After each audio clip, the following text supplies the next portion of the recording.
Cadre du partenariat avec le FAMSI et l'ensemble de nos partenaires, le MBIT et ainsi de suite.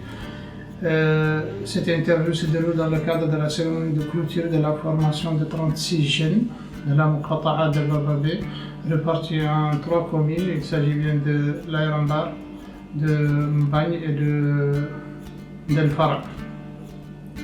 La formation s'est déroulée dans de bonnes conditions. Toutes les mesures ont été avec nos partenaires a été regroupé pour la bonne réussite de cette formation qui s'est déroulée dans de bonnes conditions. Et surtout, on va saisir l'occasion pour remercier l'ensemble des partenaires qui ont veillé au bon déroulement de cette formation. Je viens d'Abababé pour faire une formation de plomberie. Au début, on ne connaissait pas ce travail, mais maintenant, ça va y aller. Notre professeur il nous a enseigné très bien. Le métier de plomberie, je l'ai aimé depuis que cette formation commence. J'ai vu des gens de plomberie faire et moi j'ai aimé ce métier. La formation touchait 3 filières. Il s'agit bien de l'énergie renouvelable. Il y avait 13 jeunes formés. La plomberie sanitaire, 12 jeunes formés. Et la réparation des groupes de motopompes, 11 formés. Il y avait un taux de parution des filles remarquable. Il y avait aux alentours de 20% ou 22% qui sont des filles. Le nombre d'heures réalisées au cours de cette formation était de 300 heures par action de formation, dont 240 heures au niveau de l'établissement et 60 heures en entreprise. Les actions de formation ont été formulées d'une manière de faire l'alternance, ou ce qu'on appelle l'apprentissage. Ça veut dire qu'il y a une partie de la formation qui est 60% réalisée au niveau de l'établissement et 40% au niveau de l'entreprise pour renforcer les compétences de ces jeunes. En contrepartie, les bailleurs ou les partenaires ont pris en charge des équipés, des ateliers là où les jeunes font l'apprentissage par des équipements. En même temps, il y avait des tuteurs qui sont encadrés par l'établissement et qui sont payés par les bailleurs. La formation elle est très importante, mais ce qui est plus important, c'est l'après-formation.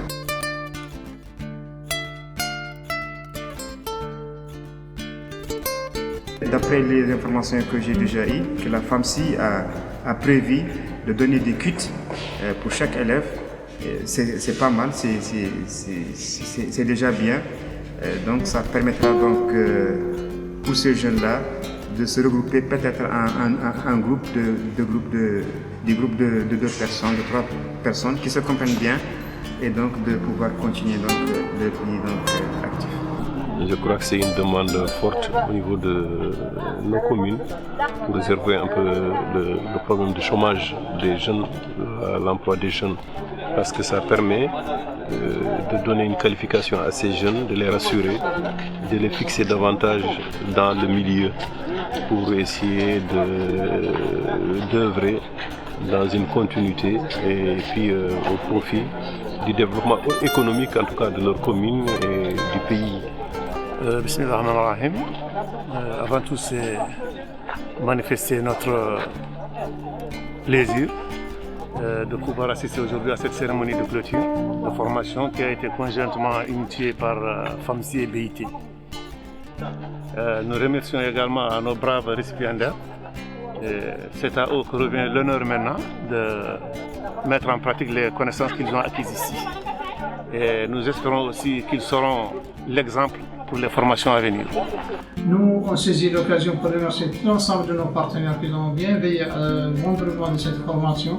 Et on demande à ces partenaires de continuer à appuyer ces jeunes de la wilaya de Brakna à ce type de formation et appuyer les sortants actuellement de cet établissement avec, ça veut dire une évaluation de l'insertion pour voir est-ce qu'ils sont sur le terrain, quelles sont les lacunes et comment on peut le corriger avec l'appui de l'établissement.